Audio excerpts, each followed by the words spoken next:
10 000 codeurs. Accompagner la jeunesse vers les métiers du numérique et l'entrepreneuriat. En 3 étapes. Découvrir le numérique. Apprendre un métier. Décrocher un emploi. Du lundi au vendredi, 20h, heure de Paris. Des professionnels donnent du sens à leur carrière en devenant des repères pour la jeunesse. La jeunesse d'Afrique, la jeunesse d'Europe, la jeunesse des Caraïbes, la jeunesse de l'océan Indien. La fraternité intergénérationnelle. Les expérimentés prennent le temps autour du baobab de présenter à la jeunesse les opportunités du numérique. Ce soir, 3e mardi du mois, Business Design. Les experts de Pinchasa, une fois de plus, vont nous tenir en haleine pendant 1 heure. Le thème de ce soir, Business Model Innovation. Le cas Dell. Les entrepreneurs, préparez-vous. Soyez prêts à créer une marque unique, empathique et profitable à travers des études de cas. Depuis le début de cette année 2022, les experts de Pinchasa nous donnent des ingrédients pour devenir nous aussi inoubliables. Après Disney, après Nintendo, après Netflix, après Facebook, après Amazon, ce soir, nous étudions le cas Dell. Comment Dell est devenu Dell? Comment nous pouvons tirer nous aussi parti de l'histoire, des succès, des erreurs, des échecs de Dell? 10 000 codeurs, ça se passe avec Pinchasa, les experts de Pinchasa. La grande sœur Laetitia Massa, directrice générale Pinchasa.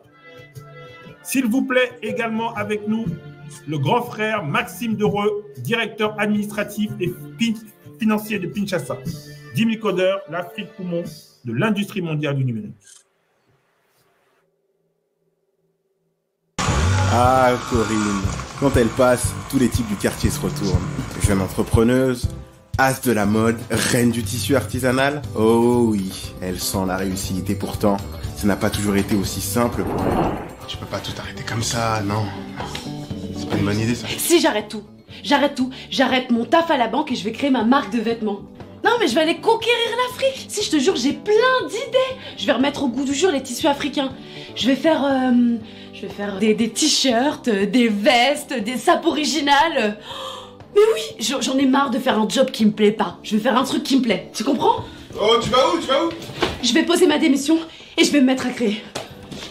Désolée, mais j'ai du travail qui m'attend.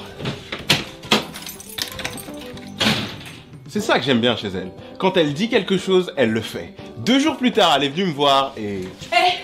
Regarde, c'est le futur modèle de ma collection homme. Touche cette qualité, tu trouveras pas ça ailleurs. Waouh! Du coton! Mais c'est révolutionnaire comme matière, ça, dis-moi! C'est pas n'importe quel coton, c'est du coton bio du Mali.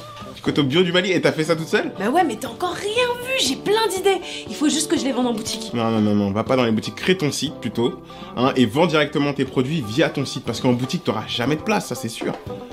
Mais ouais! Mais c'est trop bien ça! J'y vais! Je parie que dans 3 secondes, elle sera de retour. 3, 2, 1... T'as dit créer un site? Mais je m'y connais pas moi en informatique, tu sais très bien que c'est un truc de mec. L'informatique, un truc de mec. Sacrée Corinne.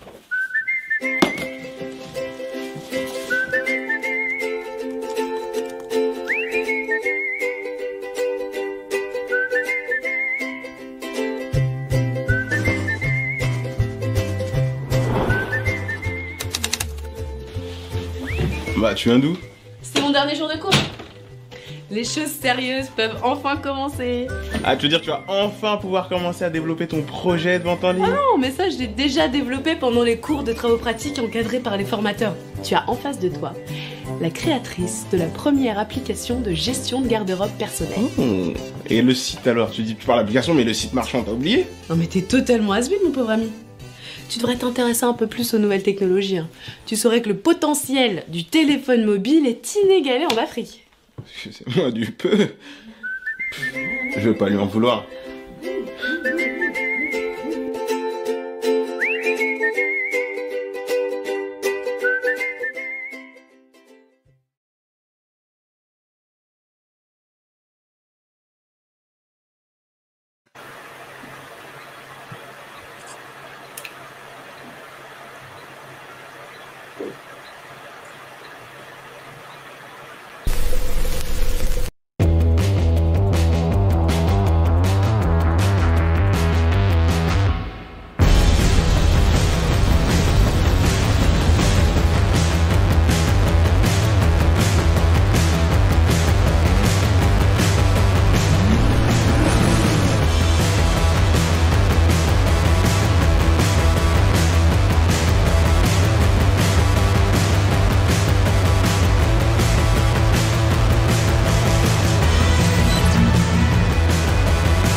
Hello les amis, bienvenue. Installez-vous confortablement. J'ai bien dit confortablement. Nous sommes aujourd'hui le 21 juin. Vous êtes dans un webinaire Business Design avec l'équipe de Pinchasa. Je suis Douglas Ndiondou, président de l'association 10 000 codeurs, ingénieur de formation, 20 ans d'expérience en informatique, 5 ans comme salarié, 15 ans comme entrepreneur dans le secteur de la formation professionnelle. J'ai choisi de donner du sens à ma carrière en devenant un repère pour la jeunesse d'Afrique, d'Europe, des Caraïbes, de l'océan Indien. Et ce soir, avec moi, j'ai du très lourd. On va parler business design. On va parler business model innovation. Mais avant, j'ai 2 liens à vous présenter. 2 liens. Deux liens. Regardez. Le premier lien que je vais vous présenter, c'est le lien d'une femme qui a fait les 3 étapes de l'accompagnement d'Imicodeur vers l'autonomisation. Et aujourd'hui, elle parle. Regardez d'abord. Alors, regardez d'abord. Elle s'appelle Amdiatou Adjama. Le premier lien, c'est son site internet. Elle est autonome. Regardez. Elle est autonome. Ça, c'est son site internet. amdiatouadjama.com. Vous voyez? Ça, c'est son site internet. Vous voyez comment elle est là? Elle est fière, elle est debout. Et elle vous dit, je suis Amdiatou Adjama, je suis développeuse low-code, no-code, freelance Togo. Sa spécialité aujourd'hui, c'est de créer des sites, d'accord, des sites vitrines avec des technologies no-code. Quand tu veux savoir combien ça coûte là, d'accord, elle fait ce qu'on appelle des packs. Tu as vu, non?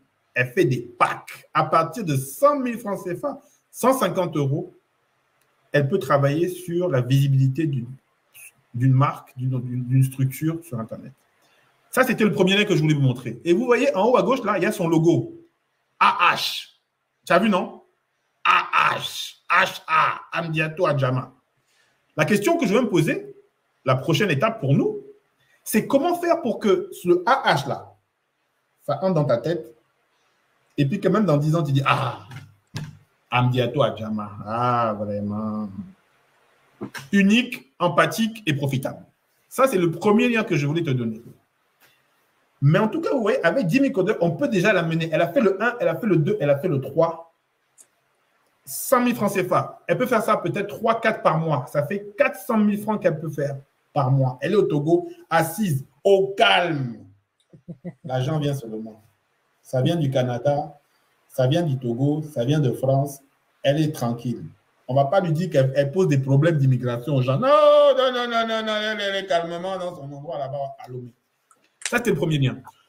Le deuxième lien que je voulais vous montrer, c'est le lien de nos amis de Kinshasa. Parce que vous voulez savoir, parce que vous venez peut-être, vous venez d'arriver, mais il y a d'autres webinaires où on parle d'études de cas. On va parler de DEL aujourd'hui. Restez assis. Mais il faut que vous sachiez que sur le site de notre partenaire Kinshasa, vous allez pouvoir retrouver les vidéos, n'est-ce pas? Vous allez pouvoir retrouver des vidéos des anciens webinaires. Regardez, on vient de balancer le lien là sur les réseaux, kinshasa.com. Regardez, ça c'est sur leur site et vous allez pouvoir cliquer sur éventuellement des marques dont vous voulez avoir l'histoire. Vous voyez, ils vous expliquent là. Et vous pouvez aussi vous inscrire sur les prochains webinaires. Tout ça là, c'est expliqué. Donc vraiment, ça c'était le deuxième lien que je voulais vous montrer. Donc, comme vous allez être content tout à l'heure, là, on va vous parler de Dell, mais vous pourrez aussi savoir quelles sont les autres marques à partir desquelles vous allez pouvoir avoir l'information. Nos amis sont là, d'ailleurs. 2 liens. Amdiatou Adjama, ça, c'est pur produit chez nous. Ça dit que quand je vois Amdiatou, là, je dis que Amdiatou, tu as franchi les 3 marches du succès. Et puis, deuxième lien, nos amis de Kinshasa. Soyez les bienvenus. Merci Douglas. Bienvenue à tous. Bonsoir, bonsoir. On est super contents une fois de plus. Qu'est-ce que ça t'inspire? Qu'est-ce que ça vous inspire de voir comme ça Amdiatou Adjama, elle a fait 1, 2, 3, maintenant elle est freelance. Et puis il y a son petit logo là, sa petite peut-être marque future. Qu'est-ce que ça vous inspire? C'est assez impressionnant de voir que c'est possible, qu'elle l'a fait. Et moi, évidemment, en tant que femme, je me dis, mais évidemment, une femme, la première, ce n'est que normal. Mais c'est vraiment impressionnant ce que vous parvenez à faire avec la jeunesse et j'ai hâte de voir ces réalisations. D'ailleurs, je suppose que son site sera disponible à un endroit ou à un autre et je vais cliquer pour aller voir. Absolument. Et donc ouais, félicitations à la Miss. Et ce qui est super, c'est que nous, elle a fait le 1, 2, 3, mais on garde le contact et justement, maintenant, on est producteur. On la positionne dans des webinaires, on la positionne dans des événements. Hier, elle était sur un événement au niveau du Burundi. Elle est no-code, on va la positionner, donc la première vraiment experte no-code de Togo. C'est-à-dire que tu vois un peu là maintenant, il y a tu vois. Magnifique. Ça, c'est très, très, très important pour lui amener des marchés, pour qu'elle soit connue, pour qu'on soit vraiment ensemble. Alors, là, je vais vous laisser la parole. Tout le monde m'attend, les gens m'appellent. Dis que Douglas, la fête de Dell, là, c'est quoi? Michael Dell, oui, qu'est-ce qui se passe? Oui, c'est le gars de... Calmez-vous, ça va. Donc, je vais vous laisser peut-être vous présenter un peu au niveau de la fameuse BX Agency, d'accord? Et puis nous dire un peu quel est le programme. Tout à fait, tout à fait. En fait, Kinshasa, je ne sais pas si mon écran apparaît. Oui, la régie, on va balancer la régie, on va montrer l'écran. Voilà. Alors là, c'est de Dell qu'il s'agit. Alors, Kinshasa, c'est quoi? C'est une agence de design, de stratégie et d'innovation. Très bien. Notre objectif chez Kinshasa, c'est d'aider en fait les entreprises à être le plus profitables possible et les institutions à être le plus légitimes possible sans faire du mal aux gens. Et lorsqu'on ne veut pas faire du mal aux gens, on doit utiliser la stratégie de base qui est celle de l'empathie.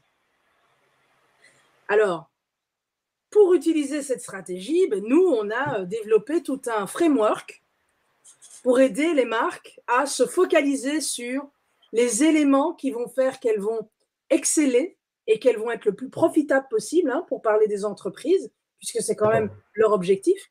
Et donc, on a identifié que le design, la méthodologie design, on va en parler un peu plus tard, la méthodologie design était l'une des méthodologies qui partait le plus de ce qui nous paraissait être la meilleure stratégie, à savoir qui partait de l'empathie. Ces méthodologies design, nous, ce qu'on fait, c'est qu'on les applique aux challenges des entreprises. Et les challenges des entreprises qu'on a identifiés en mode vraiment très, très framework, ce sont ceux qui sont les plus responsables de l'augmentation de leur profitabilité. Et ces trois leviers responsables de l'augmentation de la profitabilité des entreprises, c'est d'avoir d'abord une bonne transaction. Oui. Ensuite, donc au niveau transactionnel, donc on parle du business design. On applique le design au business et comment l'entreprise va générer de la valeur pour gagner de l'argent. Ensuite, toujours le design, on va l'appliquer, donc les méthodologies de design, on va l'appliquer au pilier marque, l'ADN de marque. Comment est-ce que l'entreprise fait en sorte de se connecter émotionnellement à sa cible, de telle sorte qu'elle actionne un nouveau levier, celui qui est émotionnel. Lorsque vous avez un levier émotionnel, eh bien, vous avez une espèce de préférence, quoi qu'il advienne, avec vos concurrents éventuels, vous avez la préférence. Parce que vous avez ce levier émotionnel en plus du levier transactionnel. On ne se contente pas de ça. Ensuite, qu'est-ce qu'on fait? On joue sur un levier qu'on appelle le levier viscéral. Le levier viscéral, c'est le levier de l'expérience. On applique les méthodologies design à l'expérience client, à l'expérience collaborateur et en fait à l'expérience 360 degrés pour faire en sorte que, une fois que les personnes préfèrent la marque, eh bien, quand ça devient viscéral, elles ne savent même plus pourquoi, mais elles sont enfermées et heureuses de l'être dans une relation qu'elles n'imaginent même pas autrement. Donc, niveau transactionnel, niveau émotionnel, niveau viscéral. Lorsqu'une entreprise maîtrise ces trois niveaux, et on le maîtrise lorsqu'on design, on conçoit ces trois éléments-là, eh bien, elle devient inarrêtable et elle devient ce qu'on appelle le Apple de son secteur. Wow. C'est ça qu'on fait. Alors, aujourd'hui, évidemment, on va se concentrer, on se concentre depuis maintenant 5 épisodes sur le business design, mais c'est très important de retenir que le business design, c'est un des 3 piliers pour augmenter la profitabilité des entreprises, du moins un des 3 piliers les plus générateurs de profitabilité d'une entreprise. Et donc, nous, tout simplement, pour aider les entreprises, on se concentre sur leur identité, leur marque, leur ADN, sur l'expérience qu'elles délivrent, mais aussi sur le business design. Et à l'intérieur du business design, nous, on se concentre en particulier sur l'innovation de business model. Tout le monde qui entend business model Canva. On en fait aussi, c'est nécessaire, pour constater à quoi ressemble clairement la valeur, les chemins de la valeur et la manière dont le business fait de l'argent. Mais l'innovation de business model, c'est véritablement ce qui permet d'augmenter la profitabilité d'une entreprise. D'accord. Alors, c'est quoi le business design? Comme je l'ai expliqué tout à l'heure, c'est design business, les méthodologies design qui partent de l'empathie, qui sont appliquées aux challenges que rencontre, donc aux défis que rencontre une entreprise. Et donc, son défi principal, c'est de faire plus de profit en général, même s'il peut y en avoir d'autres. D'accord? Ça, c'est le business design. Alors, pourquoi est-ce qu'on fait du business design? Parce que la plupart des gens, quand ils entendent business, ils entendent business management. Oui. Et jusqu'à il y a 20 ans, faire du business management, c'était vraiment la chose à faire. Pourquoi? Parce que le monde ne changeait pas aussi vite qu'aujourd'hui. Du coup, ce qu'on devait faire, c'est connaître les recettes d'hier pour pouvoir les appliquer au monde d'aujourd'hui, voire de demain. C'est simple.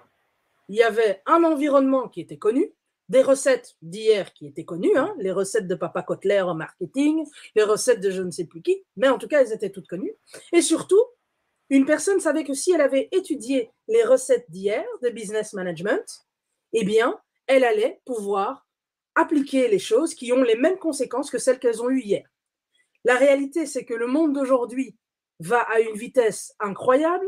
La technologie accélère encore plus les changements auxquels toutes les entreprises, les plus petites comme les plus grosses, sont confrontées. Et donc, il ne s'agit plus de se contenter de ce qu'on a fait hier, puisqu'en fait, l'environnement a changé, les recettes ne sont plus adéquates, les conséquences, on ne sait plus quelles seront-elles. Et donc, dans un contexte d'inconnu, les équations, on parle à des codeurs, donc vous connaissez les équations à plusieurs inconnus, on ne les résout pas de la même manière que les équations à une seule inconnue. Et donc, c'est pour ça que le business design aujourd'hui est on ne peut plus important par opposition au business management, même si, ne me comprenez pas mal, il faut gérer son business, mais il faut aussi pouvoir le concevoir encore et encore. L'innovation de business model, dans innovation de business model, vous entendez quand même business model. Donc, on va revenir là-dessus, comme habituellement. Le business model, c'est un schéma. Un schéma de quoi? De la valeur. Quelle valeur? La valeur qui est créée par l'entreprise pour son marché, la valeur que l'entreprise délivre à son marché et la valeur que l'entreprise parvient à capturer de son marché en contrepartie de ce qu'elle délivre comme valeur à ce marché. D'accord? L'innovation de business model, par contre, qu'est-ce que c'est? C'est ça, c'est le schéma que j'attendais, c'est ça. Et on le représente comme l'a représenté en fait l'université St. Gallen en Suisse. Oui. Et on appelle nous ça le triangle magique, qui consiste en fait à prendre les 4 dimensions de base. Oui. Compose un business model et de modifier au moins 2 dimensions de ce business model. Si vous modifiez une seule dimension d'un business model existant, vous ne faites pas de l'innovation de business model. Vous faites peut-être de l'évolution, ce que vous voulez, mais vous ne faites pas de l'innovation de business model. À partir du moment où vous modifiez 2 dimensions, donc il y a le what, le who, le how, le why. Le what, c'est quelle est la proposition de valeur. Le who, c'est à quelle cible particulière vous vous adressez avec cette proposition de valeur. Le how, c'est comment est-ce que vous faites pour rendre ça possible. Et le why, c'est quel est le mécanisme de profit. Et chez Pinchasa, on ajoute pour quelle raison il payerait plus chez vous qu'ailleurs. Comme ça, c'est clair pour tout le monde. OK? Super. Moi, j'aime beaucoup ça parce que, en fait, c'est avec vous que j'ai découvert ça. Et là, tu viens de le dire, il y a une différence entre une évolution, je modifie un des paramètres, et l'innovation de business model, j'en modifie 2. Ouais. Tout à fait. C'est clair. Tout à fait. Et maintenant, comme tout le monde l'attend, on va laisser nous raconter, en fait, comment est-ce que Dell a démarré. Oui, tonton. Non, c'est tonton. Là, moi, on joue pareil maintenant. Alors, vous allez sans doute penser qu'on est un peu obsessionnel, mais cette histoire de Dell commence en fait avec Apple. Mais pas n'importe quel Apple. Le Apple II.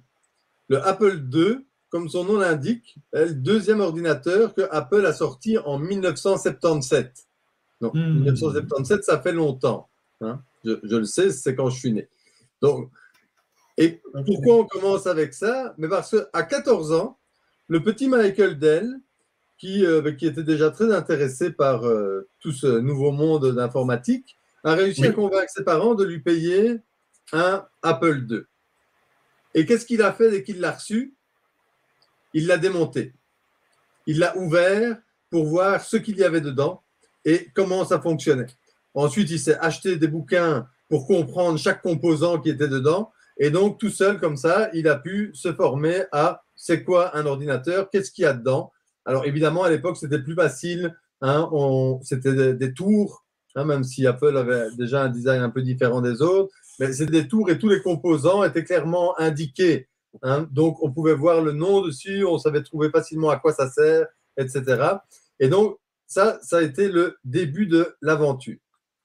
Quelques années plus tard, alors qu'il est en première année de médecine, il a un job d'étudiant comme vendeur par téléphone d'abonnements. Donc, à l'époque, on vendait des abonnements par téléphone à toutes sortes de choses. Et il se dit, mais tiens, si j'utilisais cette technique pour lancer mon business.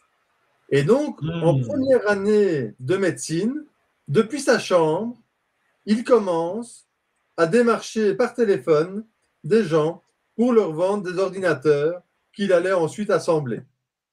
Là, on est en 1984, il a 19 ans, et on ne va pas trop vous en dire tout de suite sur comment ça a évolué, mais bon, en tout cas, vous pouvez savoir que s'ils sont toujours là, ça s'est très bien passé.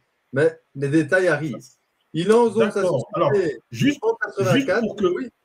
juste pour que nos amis que tu as parlé de Michael Dell, je veux juste montrer une photo parce que Michael Dell, c'est le créateur. Oui. C'est le créateur de la marque Dell. Et là, ce que je trouve intéressant, c'est que tu es en train de nous dire que finalement, le créateur de la marque Dell, finalement, c'est quand on lui a offert son premier ordinateur, le Apple II, qu'il a démonté. Et là, c'était son premier contact avec finalement l'ordinateur. En 1976. Ah oui, en 79. 1979, ok. Donc ça c'est quand il a eu son premier ordinateur. D'accord. Il a démonté. Et donc là, on voudrait insister auprès des jeunes qui nous regardent sur l'importance de ces petits jobs, petits entre guillemets, que vous faites quand vous êtes aux études. Parce qu'on a tendance à classer ça dans le boulot utilitaire, c'est pour avoir de l'argent, peut-être pour payer les études, pour payer, pour participer à la gestion de la famille ou juste pour avoir de l'argent de poche. Mais en fait, il n'y a pas de petite expérience. Là, vous voyez que Michael Dell, il vendait des abonnements par téléphone, donc un truc basique qu'on donne à un étudiant, pas quelque chose d'incroyable. Et puis, il a utilisé cette expérience pour lancer son business.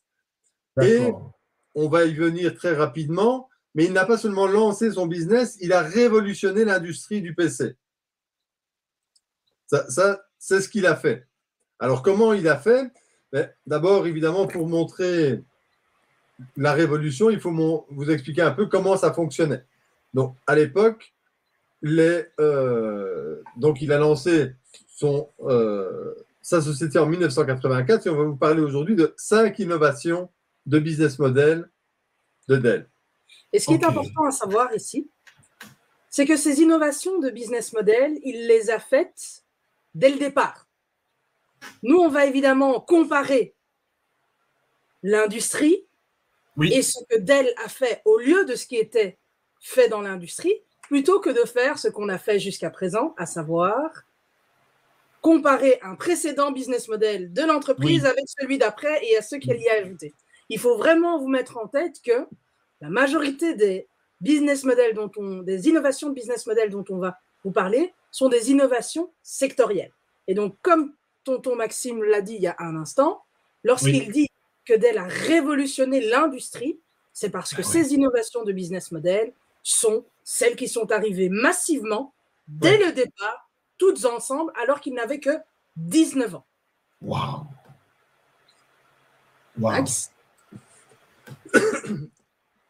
Alors, comment ça fonctionnait à l'époque? Un peu comme maintenant, avant que Dell n'arrive et ne bouscule tout. C'est-à-dire qu'il y avait des fabricants d'ordinateurs, et donc à l'époque, il y avait IBM, il y avait Apple, qui vendaient leur production à des distributeurs et des revendeurs,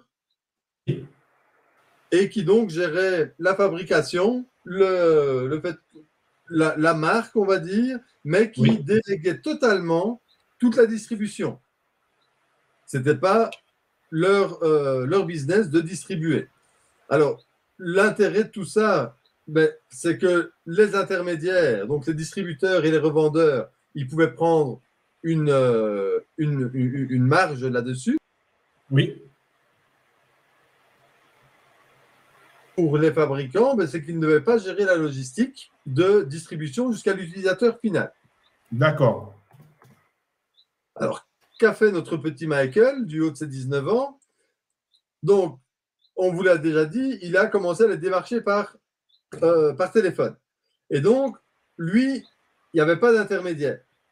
Pas d'intermédiaire, et donc il était en contact avec l'utilisateur final. Son client, Oui. c'était celui qui allait utiliser l'ordinateur.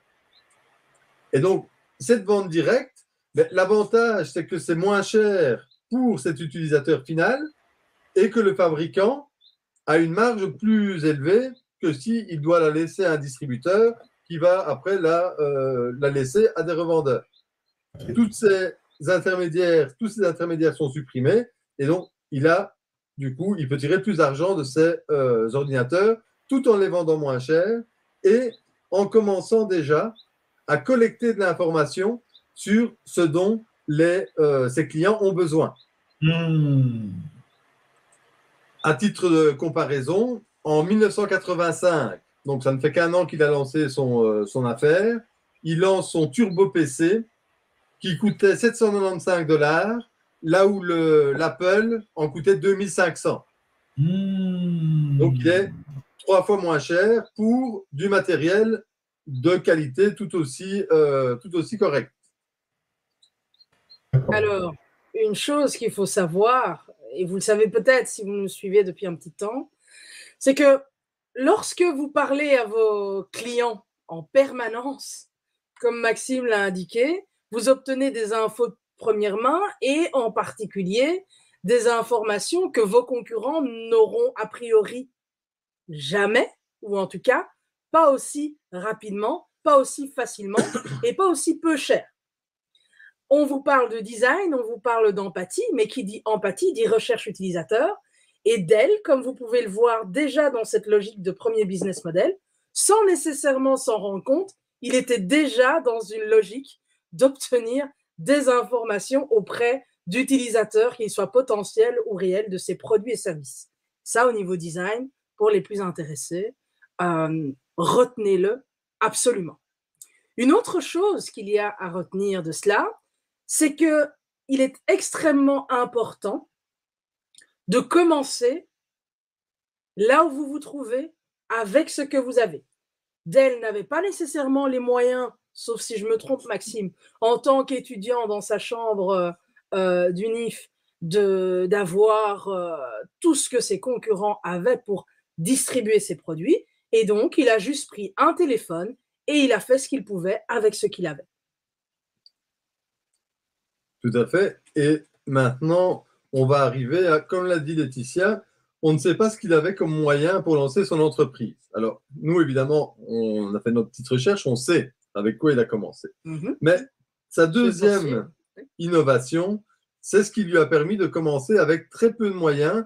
Et donc, tous ceux qui nous écoutent et qui se disent parfois « Ah ben, je n'ai pas assez de cash pour pouvoir lancer mon histoire », écoutez ceci. Alors, en principe, qu'est-ce qui se passe? Vous lancez une entreprise d'objets physiques. Logiquement, vous vous dites, bon, il faut d'abord que j'ai ces objets physiques avant de pouvoir les vendre à quiconque. Et c'est ce que les pontes de l'industrie à l'époque, Maxime les a cités, IBM, Apple et consorts, faisaient. Ils préfinançaient la production de leurs machines, leurs composants, etc. Leurs composants étaient prêts, ils étaient préconfigurés. Et ensuite seulement, ils allaient atteindre les distributeurs et les revendeurs pour leur vendre quelque chose qui existait déjà. Alors, ce qui était bien, c'est qu'ils optimisaient leur production parce qu'ils savaient qu'ils allaient produire X, Y, Z. Ils faisaient des économies d'échelle puisque plus vous produisez, moins, a priori, ça coûte cher.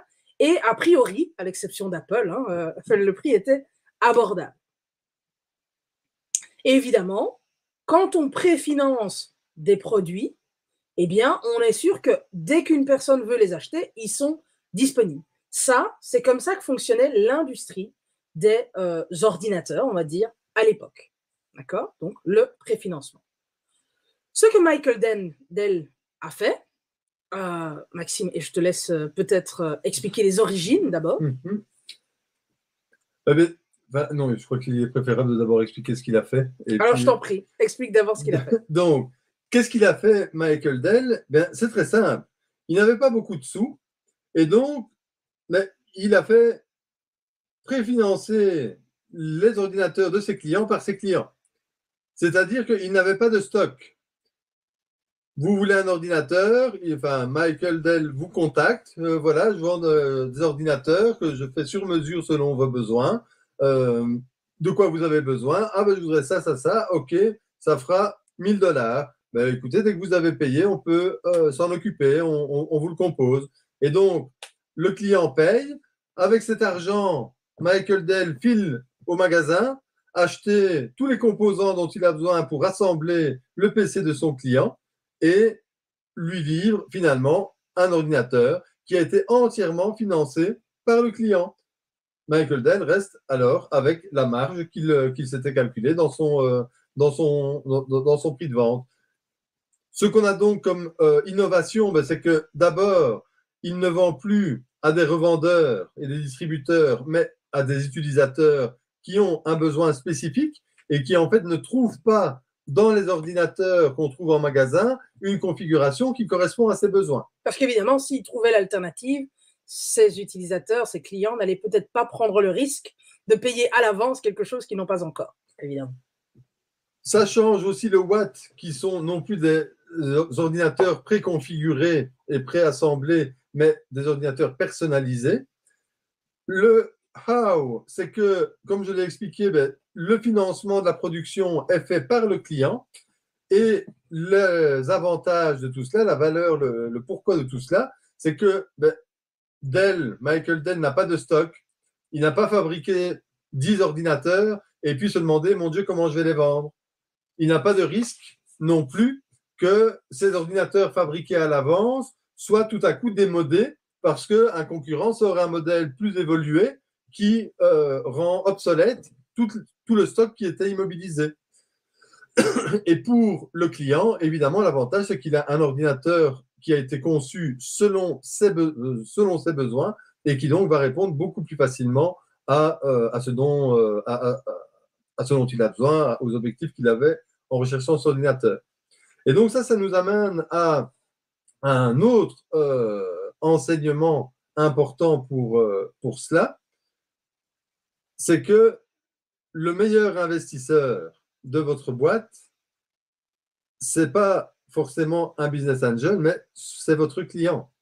Si vous pouvez prévendre votre produit ou votre service et seulement après aller chercher ce dont vous avez besoin pour le servir, mais vous avez tout gagné. Vous ne devez pas avoir toutes les liquidités nécessaires et vous pouvez construire votre boîte comme ça. Michael Dell a commencé sa société avec 1000 $, donc pas grand-chose. Ça a été assez vite après et donc dès la première année, il a levé des fonds auprès de sa famille, le Love Money, hein, le premier cercle d'investisseurs qui peut mettre de l'argent dans votre affaire, votre famille, vos amis. Et là, il a rassemblé 300 000 $. Ce qui est beaucoup, il faut quand même être réaliste. Il faut bien avouer que ça n'arrive pas à tout le monde. C'est déjà beaucoup. Mais la première année, il génère 78 millions de $. Donc, première année, hein, donc entre 84 et 85. Et la deuxième année, 160. Donc, évidemment, c'était une époque faste. Il était dans un environnement extrêmement favorable. Hein, les États-Unis des années 80, 90 et le secteur de l'informatique à ce moment-là, c'est le début de l'explosion de tout ça. Donc, il a été aidé, hein, particulièrement favorisé. Voilà, pas seulement par les 300 000 $ qu'il a réussi à avoir à sa famille, mais aussi par l'environnement et le secteur dans lequel il opérait. Mais en tout cas, c'est une ascension fulgurante, hein, de Dell. Alors, je viens de vous dire que le meilleur investisseur, c'est votre client, mais ça n'empêche pas qu'en 88, il rentre en bourse. Il rentre en bourse et ça se passait tellement bien que les 30 millions de $ que sa société valait à l'introduction en valaient 80 2 semaines plus tard.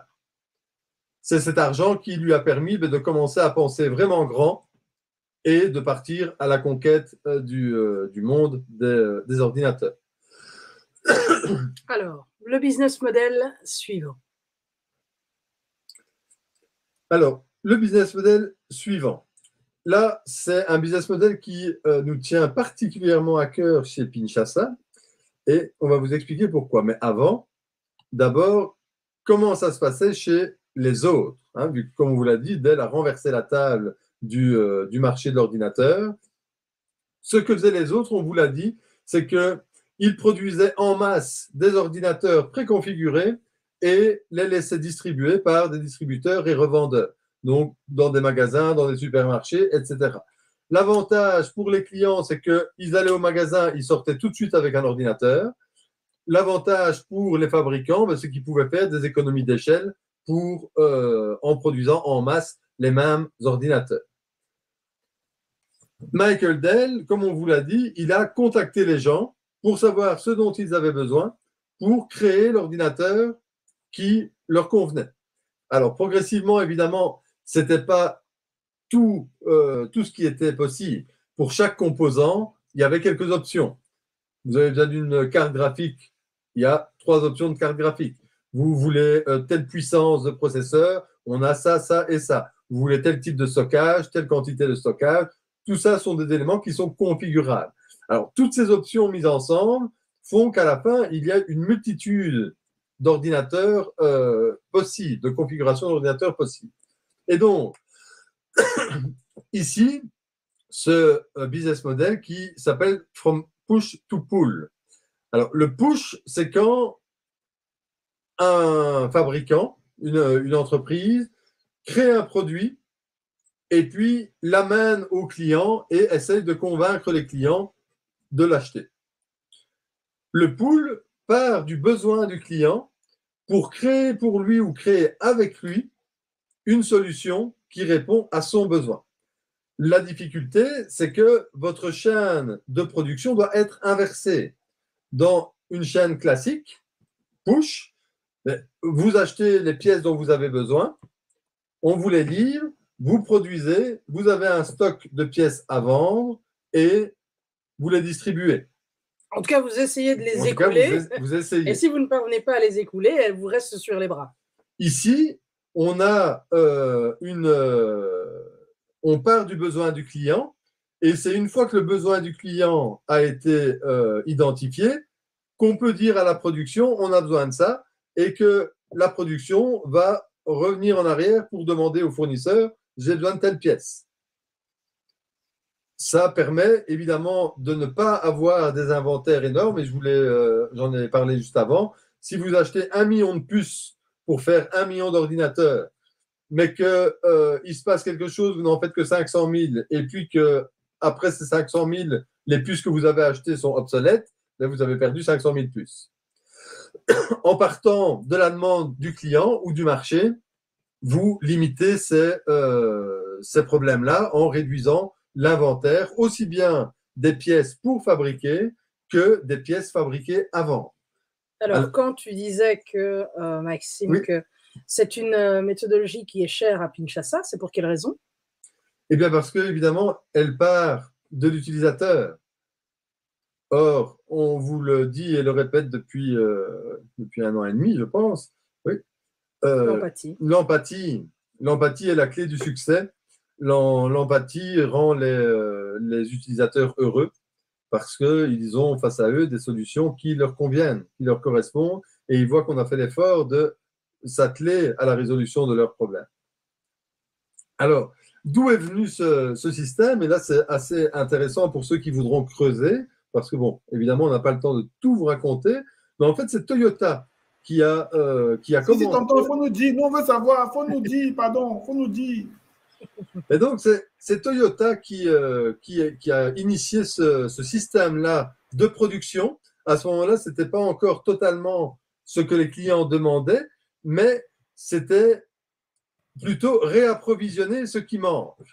C'est-à-dire qu'ils n'ont pas fait plein de voitures et puis dire « Ok, on va finir par les vendre ». Pourquoi? Parce qu'après la Seconde Guerre mondiale, Toyota était dans un pays dévasté, hein, évidemment, le Japon, la guerre, 2 bombes atomiques, etc. Et donc, la demande intérieure était quasi nulle et ils avaient d'énormes pénuries de matières premières. Donc, dans cette situation, difficile de gérer la production d'automobiles à grande échelle. Okay. Et donc, ils se sont penchés là-dessus et ils ont mis au point un modèle de production industrielle qui a fait école, hein, et ceux qui sont dans ce secteur le savent sûrement, pour rationaliser et optimiser leur production. Et donc, ils en sont arrivés à ça en produisant uniquement ce qui avait été vendu par leurs clients, donc les importateurs d'autres pays et des choses comme ça. D'accord. Ça, c'est l'origine du système. Maintenant, on va creuser encore un petit peu, parce que comme on vous l'a dit, c'est un business model qu'on aime beaucoup et qu'on veut vraiment que vous puissiez appliquer aussi. Et qu'on utilise constamment chez Kinshasa. Un autre exemple, c'est Geberit. Alors, Geberit, vous l'avez peut-être déjà vu dans votre salle de bain, ils vendent des produits pour l'industrie sanitaire. Donc, des éviers, des pommeaux de douche, des WC, etc. Mais progressivement, dans les années 90 ou 2000, là je n'ai plus les détails, leur industrie s'est commoditisée. C'est-à-dire que c'est devenu de plus en plus facile de se procurer ce genre de choses et ils ont été soumis à une concurrence accrue. Et donc, ils ont décidé de remonter un peu la chaîne pour voir mais qui a besoin de nos affaires et qui décide. Et alors qu'ils pensaient que leurs clients, c'était les grossistes et les quincailliers, donc les magasins où on trouve tout ce qu'il faut pour aménager sa maison, ils se sont rendus compte que ce n'était pas ça leur vrai client. Leur vrai client, c'est les décideurs, c'est-à-dire les architectes, les entrepreneurs de bâtiments. Attention, ce n'était pas les décideurs, mais les prescripteurs. Oui, les prescripteurs, dans ce cas-là. D'accord, oui. Merci, Laetitia. Et donc, plutôt que de se battre avec des quincailliers pour leur dire non, mais si, nos produits sont bons, ils ont été voir ceux qui les plaçaient, qui après venaient voir les quincailliers en disant t'as pas du Geberit? Ah, du Geberit, ben, ok, je vais en trouver. Et donc, leurs produits ont été tirés par les prescripteurs, plombiers, architectes, etc., plutôt qu'eux ne doivent les pousser chez les grossistes et les revendeurs. D'accord, ok. Ok. Mais ce n'est pas tout. Mais ce n'est pas tout. Parce que... Tonton, faut nous dire, il ne faut pas nous laisser comme ça. Faut nous dire. Là, on entre clairement dans la phase émotionnelle du succès de Dell. Exactement. Parce que, bon, Dell, ok, il est parti de... il est parti de pas grand-chose. Il a appelé les gens pour savoir ce qu'ils voulaient, et puis il a construit dans sa chambre les ordinateurs, etc. Mais là où ça a vraiment décollé, et attention, ici, ça va aussi décoiffer au niveau de l'aspect novateur de Dell, c'est qu'il a réussi à faire ça en masse. En masse. Je crois, en 99, Dell était le premier marchand d'ordinateurs au monde. Ah, oui. Et la plupart de ces PC étaient personnalisés. Alors, comment il a fait ça? Non, peut-être expliquer comment les industriels des ordinateurs à l'époque faisaient la production de masse. Oui, tout à fait. Alors, la production de masse, parce que donc, c'est en masse qu'il a fait tout ça. Mais on va évidemment se répéter encore un petit peu parce que il faut bien comprendre que tout ça, nous ici, on vous présente 4 business models, mais pour Dell, ce n'était qu'un business model. Il correspond à certains schémas que vous pouvez appliquer l'un ou l'autre.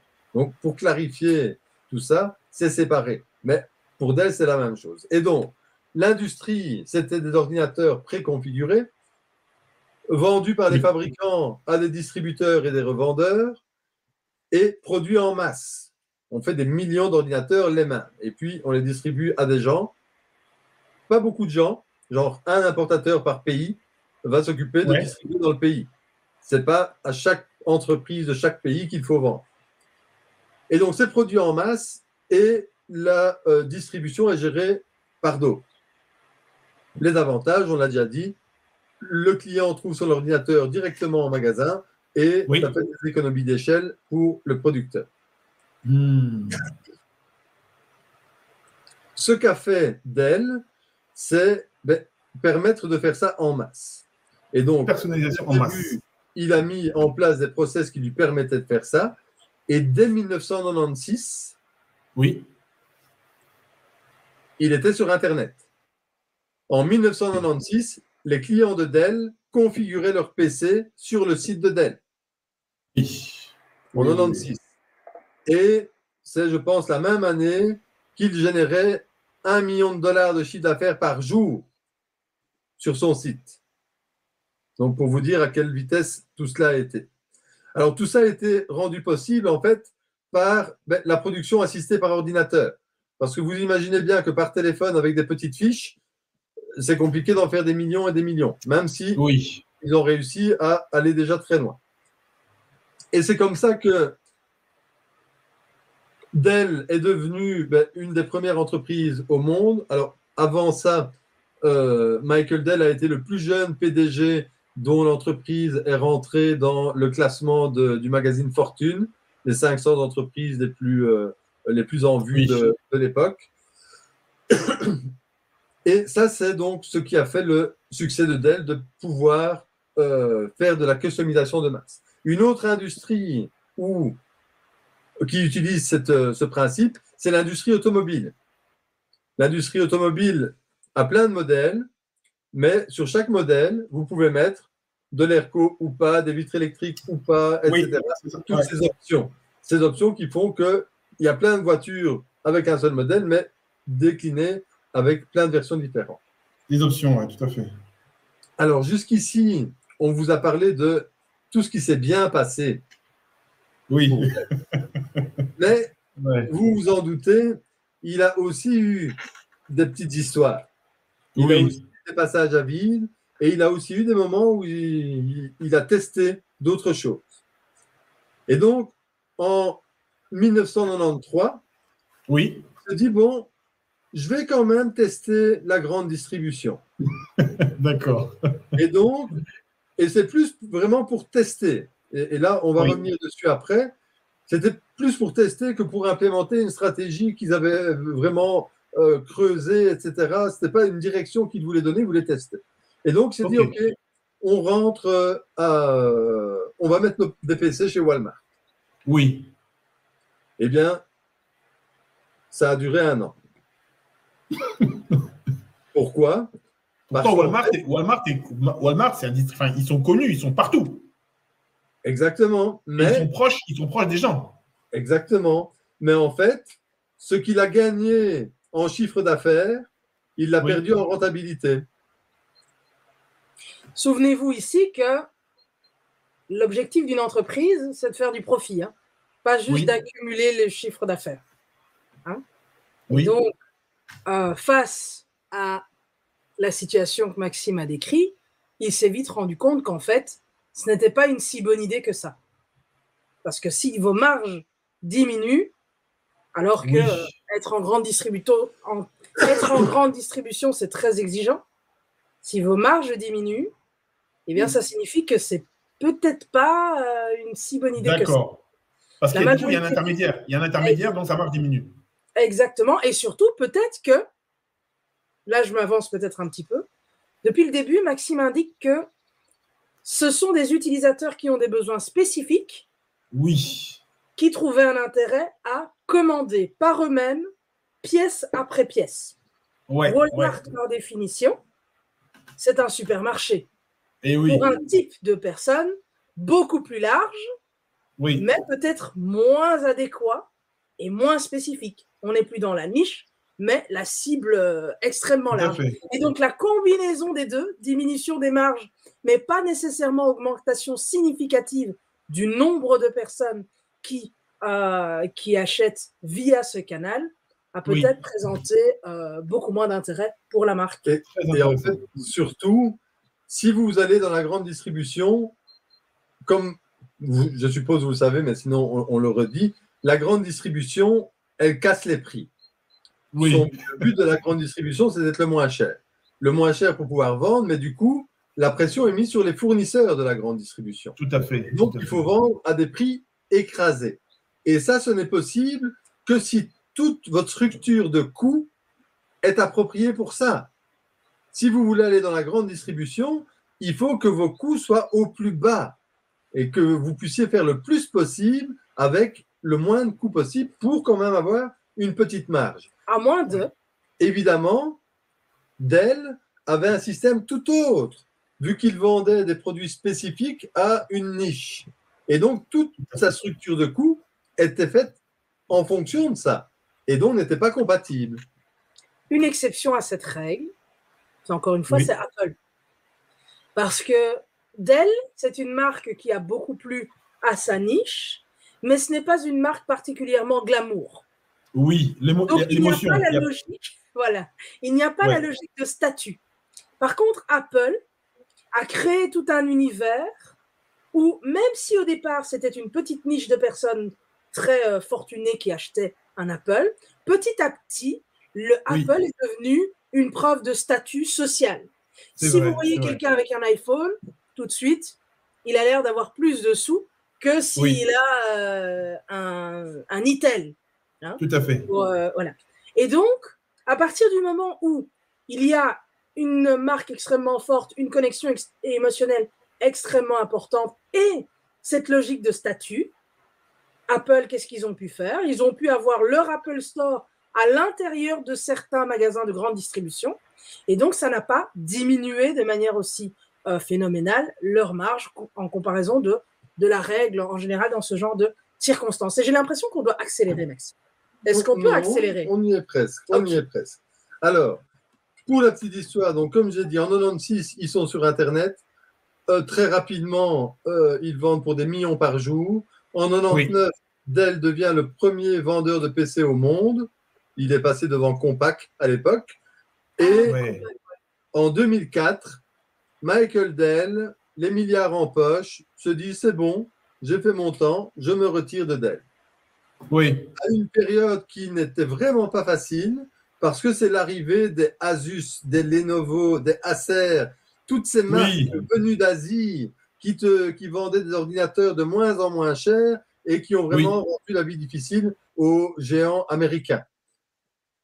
Mais ça n'a pas empêché Dell d'essayer encore un autre business model au début des années 2000. Ouais. Tout à fait. Il faut savoir que la majorité des ordinateurs étaient vendus sous une marque. On a envie d'acheter un Lenovo, on achète un Lenovo. On achète un Asus, on achète un Compaq, etc. Donc le standard de l'industrie à l'époque, c'était des marques de fabricants. Les ordinateurs étaient préconfigurés par la marque et chaque marque d'ordinateur faisait son branding et son marketing lui-même. Ça faisait partie des coûts de production et de distribution. Encore une fois, ils étaient toujours en mode on va le distribuer aux distributeurs et aux revendeurs. L'intérêt de cela pour les distributeurs et les revendeurs en tout cas, c'est qu'eux, ils pouvaient aussi prendre une marge assez élevée dedans. Effectivement, belle photo. Ce que Dell a essayé de faire à l'arrivée de tous ces nouveaux acteurs du marché, c'est d'opérer en marque blanche. Alors en anglais, c'est du white labeling. Je ne sais pas si vous connaissez, mais opérer en marque blanche, ça signifie produire les mêmes produits, ou peut-être avec moins de spécifications, mais des produits de même qualité, et ne pas mettre son nom dessus pour permettre à d'autres acteurs du marché, voire d'autres marques, parfois même concurrentes, de l'écouler sous leur nom. Alors, comment est-ce qu'ils font ça? Ils se concentrent sur la fabrication, délaissent le marketing à des tiers et eux, ils se contentent de s'adresser aux installateurs de systèmes informatiques. La conséquence, c'est qu'ils peuvent vendre leurs ordinateurs moins cher. Et souviens-toi de ce que Maxime a dit, souvenez-vous de ce que Maxime a dit, nouveaux acteurs sur le marché, donc potentiellement risque de concurrence et donc de baisse des prix généralisés. Donc, pouvoir faire du white labeling, ça permet de vendre ces ordinateurs moins chers, mais aussi de s'adresser à un autre marché que celui habitué à la marque. Et jusqu'ici, on avait dit que le marché de Dell, c'était le marché de ceux qui savaient que ce qu'ils voulaient était quelque chose d'assez spécifique. Là, Dell va vers des cibles beaucoup plus larges. Mais peut-être que j'ai oublié d'autres petites histoires croustillantes, Maxime. Tout à fait. Alors, malheureusement pour Dell, ça ne va pas durer. Alors, ça n'a été possible déjà, ce principe, que parce qu'à l'époque, c'était encore l'époque des tours. Alors, pour ceux qui sont nés après, évidemment, il y en a de moins en moins, mais les tours étaient beaucoup plus facilement fabricables par soi-même que des laptops.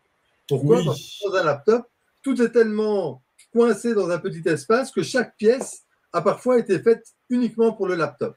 Et donc, ça ne rend pas possible de pouvoir, comme le faisaient ces installateurs à l'époque, récupérer des invendus ou des PC démodés d'un fabricant pour les désosser, prendre tous les éléments et construire des nouveaux PC sans marque qu'ils pouvaient aller installer chez leurs clients.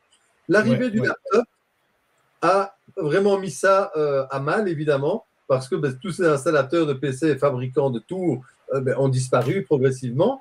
L'autre aspect, c'est qu'en fait, les clients de ces installateurs, ils disaient, mais pourquoi je ne peux pas avoir un Dell ou un Apple comme tout le monde?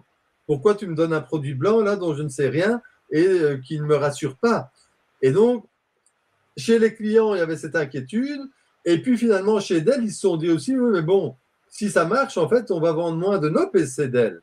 Donc, c'est de la cannibalisation. Et donc, ça n'aurait pas été. Et donc, au bout de 3 ans, pour ces raisons-là, ils ont décidé d'arrêter la marque blanche. D'accord. Alors, ça ne s'arrête pas là, évidemment. On en est quand même au 5e business model, donc ça ne s'arrête pas là. Oui, non. Mais non. Alors, ça s'arrête là. Ça s'arrête là. Mais il y a quelque chose d'encore plus extraordinaire que Maxime va vous expliquer dans un instant. Tout à fait. Donc, comme je l'ai dit, le début des années 2000 est devenu très compliqué pour ces opérateurs historiques c'était la concurrence, Asus, tout ça. Exactement. Et donc, en 2007, Michael Dell voit que son entreprise ne va pas. Donc, rappelez-vous, il avait quitté en 2004. Il revient et Alors, Steve Jobs, hein. Il revient et reprend les rênes de l'entreprise. Et il applique là toutes les règles du business management. Il réduit les coûts. Il ferme les usines qui ne sont pas assez rentables, il rentre dans la distribution de masse, mais il voit que ça ne marche pas, que ses profits diminuent. Et là, il voit l'avenir de l'informatique, le cloud, le big data, la sécurité, la mobilité. Mais qui dit avenir, dit long terme. Et donc, il dépense 13 milliards pour racheter une trentaine d'entreprises qui sont à la pointe de ces domaines-là. Waouh! Mais, problème, Dell est coté en bourse. Or, pour ceux qui ne le savent pas, en bourse, on évalue les résultats tous les 3 mois. Et donc, c'est un peu difficile de dire, écoutez, on va faire 13 milliards et un peu plus d'investissement cette année et on aura des profits dans 10 ans. Je vais encore avoir l'air d'une obsessionnelle de Apple, mais Apple a réussi à le faire.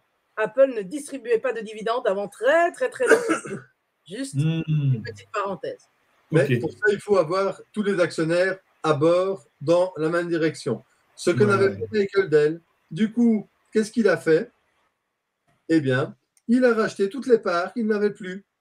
Et donc, il a racheté 75% des actions de Dell qu'il ne possédait pas. Oui. Pour avoir à nouveau la liberté totale d'investir sur le long terme et de ne pas devoir rendre des comptes à des investisseurs externes tous les 3 mois de comment se porte son entreprise. Ça lui a quand même coûté 25 milliards de dollars. Donc, c'est pas donné à tout. Mais ça en dit long sur l'importance de la vision du fondateur. Ouais. Si le fondateur a cette vision et qu'il veut vraiment tout mettre en œuvre pour amener ça jusqu'au bout, voilà ce qui se passe. Alors, ce qui est important, ce qui est extrêmement important à comprendre ici, c'est que avoir le contrôle sur son entreprise peut parfois être plus important que d'avoir des actionnaires ou d'entrer en bourse. Là où beaucoup d'entreprises, et en particulier des startups, se réjouissent publiquement, et tout le monde se réjouit avec elles, d'entrer en bourse, hein, quand on dit IPO, hein, Initial Public Offering, donc l'entrée en bourse. L'entrée en bourse, ça signifie... Exactement. Exactement. L'entrée en bourse, ça signifie aussi parfois la perte de contrôle. Eh oui, oui, oui, oui. Dans certains cas, ça ne signifie pas la perte de contrôle. Et on a un cas que vous connaissez peut-être tous sans vous en être rendu compte. À ton avis, c'est lequel? Un enfant terrible des startups, Douglas. Pour l'entrée en bourse? Qui sont entrés en bourse Ouais. et pourtant le fondateur n'a pas perdu le contrôle de son entreprise. Ah, c'est Facebook? Exactement. Ça, c'est vraiment l'exception. Et c'est une exception parce que Mark Zuckerberg est tombé suffisamment tôt sur le fondateur de Napster, Sean Parker, qui lui a expliqué tous ses déboires et qui a attribué le fait d'avoir perdu son entreprise au fait qu'il n'était pas, à la réalité du fait qu'il n'était pas suffisamment majoritaire au board, au conseil d'administration. Et donc, il y a la distribution d'actions qui nous permettent d'avoir plein d'argent pour l'entreprise, mais il y a l'organe de décision. Et lorsque vous avez l'intelligence ou la compréhension du système suffisamment tôt que pour le comprendre, vous avez a priori toutes les garanties de ne pas être éjecté simplement parce que vous avez une vision à long terme. On a vu que Facebook a passé son temps à risquer de mourir et s'en est relevé parce que personne n'a viré Zuckerberg en tout temps. On a vu que Apple est malheureusement pas l'exception à la règle parce que Steve Jobs a été viré pendant, je crois, 10 ans, simplement parce qu'ils ont perdu de l'argent pendant un petit temps. Et certes, ils étaient un petit peu au bord de la faillite, mais ils avaient besoin d'un Steve Jobs, mais ils avaient le pouvoir de l'éjecter. Donc, ils l'ont éjecté. Steve Jobs n'a pas compris à l'époque, hein, c'était 1977, c'était vraiment le début de la Silicon Valley, donc c'est normal qu'il n'avait pas encore de parrain ou quoi pour le lui expliquer, mais le fait de ne pas être au board et donc d'avoir la majorité de ces actions qui pourraient avoir des conséquences à très court terme alors qu'on a envie de développer une vision à long terme peut parfois être extrêmement dangereuse et la plupart du temps est extrêmement dangereuse. Michael Dell, qui était dans cette situation, a préféré se dire « Ok, je reprends la majorité et en fait, je reprends tout, je sors même de la bourse, vous ne m'entendrez plus dans la bourse, je vais faire de l'argent. » L'avenir nous dira s'il a eu raison. Mais en tout cas, ce qu'il faut retenir de l'entièreté de ce webinaire aujourd'hui, c'est que depuis le début, Michael Dell, sans s'en rendre compte, a fait l'application des méthodologies design et a fait preuve d'empathie. Il aurait probablement pu le faire plus. Si, dans quel cas, Maxime, il aurait pu faire plus d'empathie et de design? Dans le cas de Walmart? De Walmart, quand il s'est lancé là et qu'il a finalement perdu de l'argent, hein, il aurait pu le faire avec la méthodologie design. Et donc ne pas aller vers Walmart parce qu'il se serait beaucoup plus rapidement rendu compte que la cible ne sera pas nécessairement la même. Il aurait pu donc faire des recherches beaucoup plus importantes à ce moment-là. Et l'autre moment… Et l'autre, c'est avec le white labeling, ou pour les ordinateurs, white box. C'est comme ça qu'on dit. Où là aussi, s'il avait été plus loin, il aurait analysé un peu plus l'ensemble de la situation pour se rendre compte que ce n'était finalement pas porteur de déforcer sa marque comme ça en vendant du matériel au rabais à des installateurs. Et la cannibalisation, pourtant, est un classique. Hein. Je m'étonne qu'il ne l'ait pas vu, mais peu importe. Quoi qu'il en soit, il a appliqué l'empathie et les méthodologies design à plusieurs reprises sans s'en rendre compte. S'il l'avait appliqué encore plus, il aurait gagné 1 an par rapport à Walmart et 3 ans par rapport à la mauvaise aventure du white labeling. Tout à fait. Et on a fini. Et je dis merci à tous ceux qui ont été contents de revoir au moins 3 fois, c'est ça? Oui, il y en a. Oui, c'est Laurent, notre ami du Burkina, qui est ambassadeur d'Imicodeur. Hein. Laurent qui nous dit je vais revoir ce webinaire au moins 3 fois. Magnifique. Parce qu'effectivement, il y a innovation sur innovation, hyper intéressant. Donc lui, il est sorti de bourse. Et les gars, ils disent, on sort de cette affaire-là. C'est-à-dire qu'il y est toujours, mais il a toutes les parts. Sinon, donc ça ne sert à rien. Mais on peut toujours voir les… Il ne fait plus appel à l'épargne publique. C'est lui qui possède tout. Ah, mais ça, c'est super intéressant parce que j'ai regardé effectivement en préparant l'émission le côté, parce que là, on est en 2022. Et là, vous avez donné des éléments jusqu'à 2000. Et puis, vous avez expliqué le coût de Walmart. Et puis le côté, le 2007, 2008, c'est ça, où il rachète. En 2013. 2013. Et moi, je suis tombé en fait sur ça. C'est-à-dire que on voit, là, vous avez dit effectivement la vision qu'il avait en fait de l'avenir, du cloud. Oui, tout à fait. Et Everything as a effectivement, je suis tombé sur ce visuel où effectivement, il met tout sur le cloud. C'est-à-dire que on voit, tu vois, le pass, on voit plateforme as a service, et tu vois, c'est Dell, quoi. C'est dingue. Hein. Tout à fait. Donc, lui encore, alors ça me rappelle cette histoire, ça me rappelle le cas de Disney. Moi, vous m'aviez scotché sur Disney, vous avez dit en fait, bon, déjà le coût du 3 ans à sortir de l'argent pour le long métrage. Ouais, pour le long métrage, alors que les gens, c'était pas. Il a dit pendant 3 ans, le gars, il met quoi. Pendant 3 ans, le gars, il met. La vision, hein. Vous aviez montré un dessin où, en fait, finalement, c'était l'histoire de 30 ans ou 50 ans en disant. Le gars, il dit, ça va se passer comme ça, quoi. C'est extraordinaire. Et là, on le dit toujours à nos clients. La plupart d'entre eux ont une vision peut-être à 5 ans. Parce que la vision à 5 ans est une vision qui correspond au business plan. La réalité, c'est que lorsque vous voulez construire une grande entreprise, il vaut mieux développer une vision à 50 ans pour que votre marque, votre entreprise reste relevante, donc pertinente, dans 50 ans. Alors, ça ne veut pas dire que vous verrez tout d'avance, mais au moins, plus loin vous vous projetez, plus vous avez des chances, en fait, d'arriver jusque-là. Et une entreprise qui a vraiment beaucoup de succès, c'est une entreprise qui, au-delà de la mort du fondateur ou du dirigeant principal, est toujours là, 200 ans plus tard, par exemple. 200 ans plus tard. À l'image d'Apple, pour l'instant. Ouais, t'as un petit histoire avec Apple, là. On a compris. Non, notre slogan, c'est qu'on veut transformer les entreprises ambitieuses en Apple de leur secteur. On ne fait pas semblant. On vous dit seulement. Donc, Apple est la référence. On sait. Non, en tout cas, super. Super intéressant. Moi, je suis vraiment, j'ai vraiment aimé aussi. C'est intéressant parce que vous avez aussi donné des exemples en disant, bah voilà, ils ont le coup de la marque blanche. Hein, toi, tu appelles ça la cannibalisation, c'est ça, hein, La conséquence a été la cannibalisation.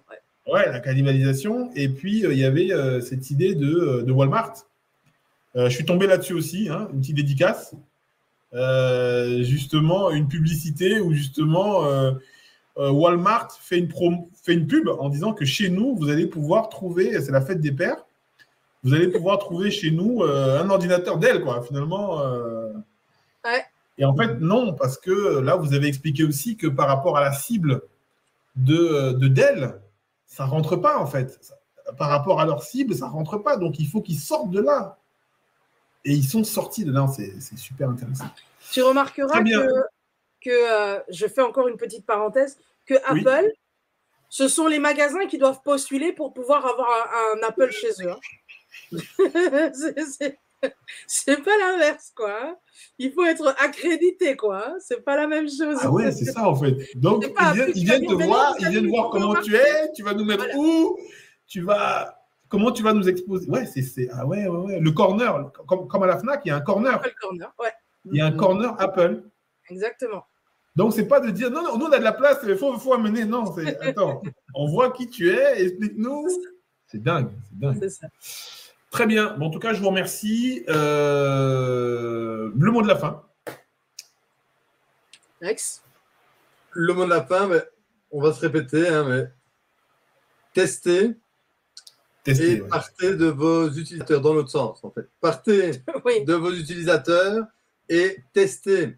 Ne passez pas 2 ans à préparer la solution parfaite et puis de vous dire maintenant c'est tellement parfait que tout le monde va aimer si vous n'avez en fait jamais demandé aux gens ce qu'ils voulaient. Parce qu'en général, la déception est rude. Et ça vaut particulièrement pour maintenant à l'ère digitale pour les développeurs. Hein. Dans sa chambre, on fait une application géniale pendant 6 mois, 1 an. Elle est superbe, on y a tout mis. Mais en fait, on n'a jamais été demandé à ceux qui allaient l'utiliser s'ils avaient réellement besoin de tout ça. Et donc, allez d'abord voir ceux que vous voulez aider et apporter une première solution la plus basique possible pour voir si vous pouvez y répondre. Si ça fonctionne, améliorez. Si ça ne fonctionne pas, modifiez. Et donc, allez vers vos utilisateurs et commencez avec ce que vous avez le plus rapidement possible. C'est super intéressant ce que tu dis parce qu'en t'écoutant, je me rappelle en fait notre exemple à nous, 10 000 codeurs. C'est vrai qu'au départ, finalement, quand je repense, je ne mettais pas le jeune au centre parce que je disais que je veux accompagner le jeune. Mais en fait, c'est moi qui arrivais avec une solution en disant les jeunes vont rentrer dans mon affaire. Ils vont me donner un peu d'argent tous les mois. On va être dans un endroit physique. Et donc, je reproduisais finalement ce que je faisais peut-être ici. Et lorsque je me suis mis, et forcément, ça ne marchait pas parce que on commençait des salles à 30 personnes, on finissait à 8. Et sur les 8, il y en avait peut-être 4 qui pouvaient être dans un entretien d'embauche et que, tu vois. Et c'est maintenant que et puis sur les... Pourquoi est-ce qu'on arrivait à 8? Parce que je demandais de l'argent. Donc, ils n'ont pas d'argent. Et c'est marrant parce que maintenant, du coup, je me dis, bon, j'ai affaire à des jeunes qui n'ont pas d'argent. Comment je vais faire? Et là, je leur dis, bah, je vais vous donner les moyens de réussir un test qui moi, va me convaincre de pouvoir trouver des sous pour financer votre formation. Ouais.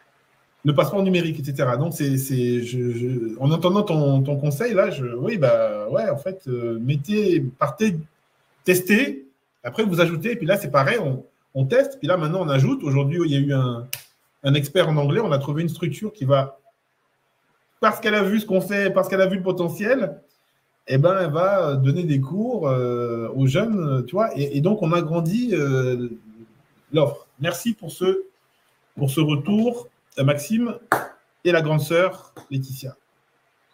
Avec plaisir. La fin.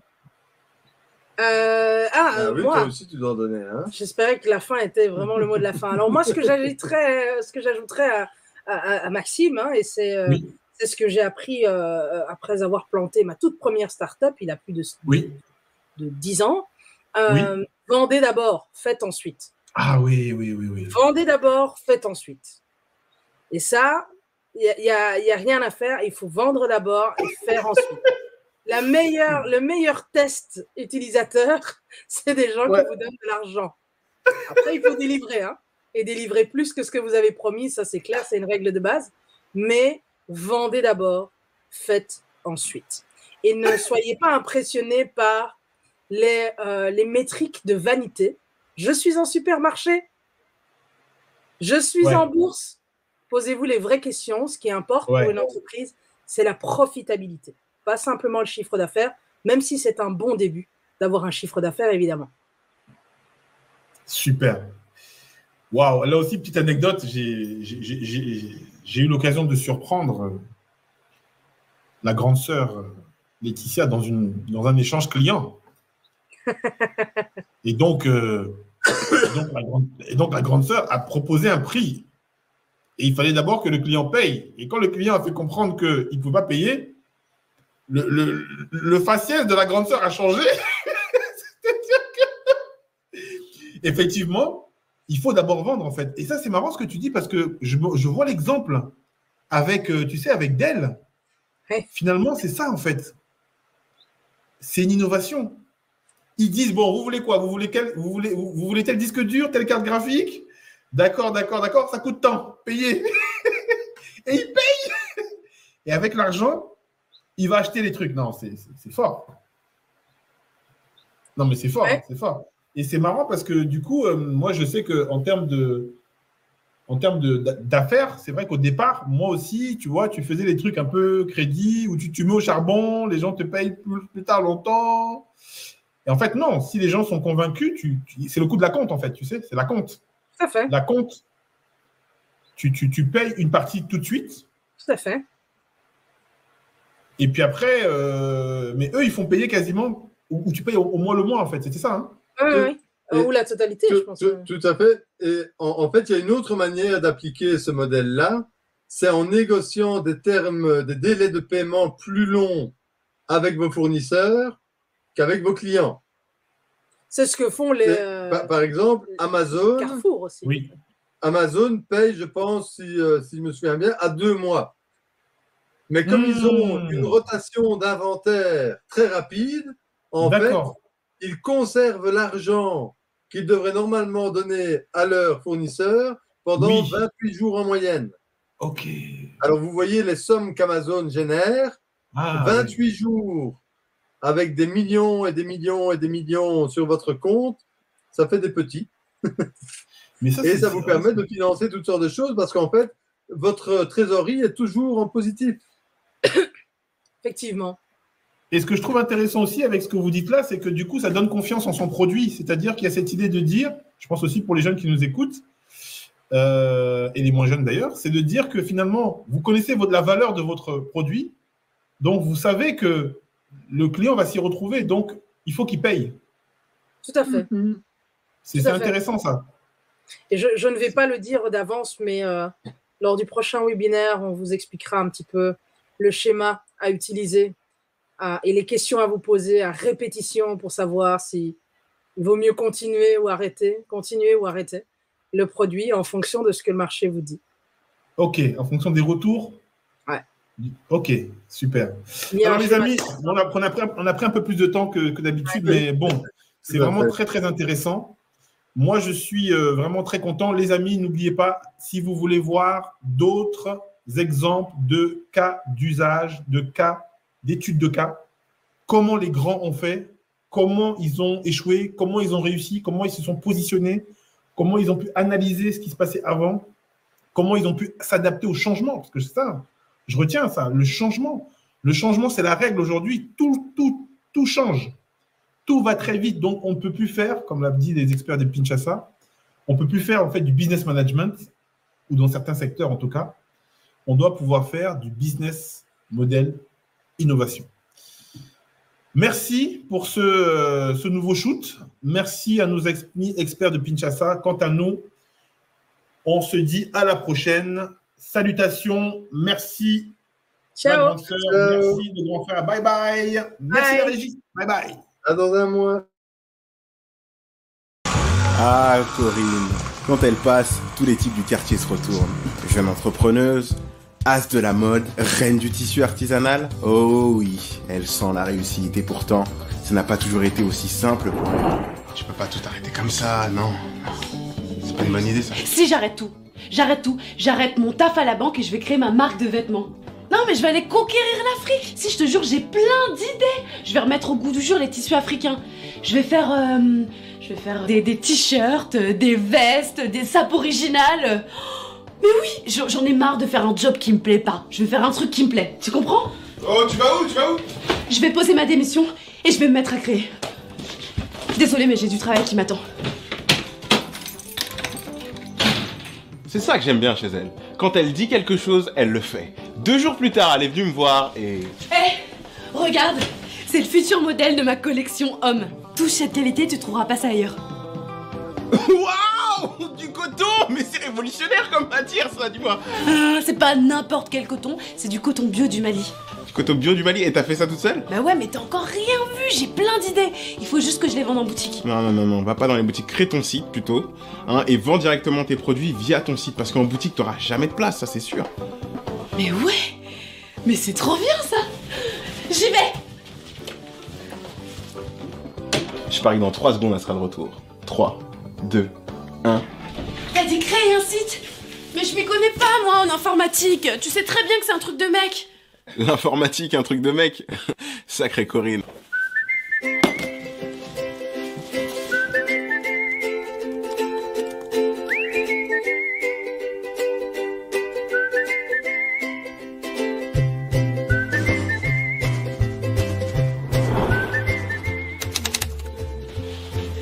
Bah, tu viens d'où? C'est mon dernier jour de cours. Les choses sérieuses peuvent enfin commencer. Ah, tu veux dire que tu vas enfin pouvoir commencer à développer ton projet de vente en ligne? Non, mais ça, je l'ai déjà développé pendant les cours de travaux pratiques encadrés par les formateurs. Tu as en face de toi la créatrice de la première application de gestion de garde-robe personnelle. Oh. Et le site alors? Tu parles d'application, mais le site marchand, t'as oublié? Non mais t'es totalement has-been, mon pauvre ami. Tu devrais t'intéresser un peu plus aux nouvelles technologies. Hein. Tu saurais que le potentiel du téléphone mobile est inégalé en Afrique. Excusez-moi du peu. Je veux pas lui en vouloir.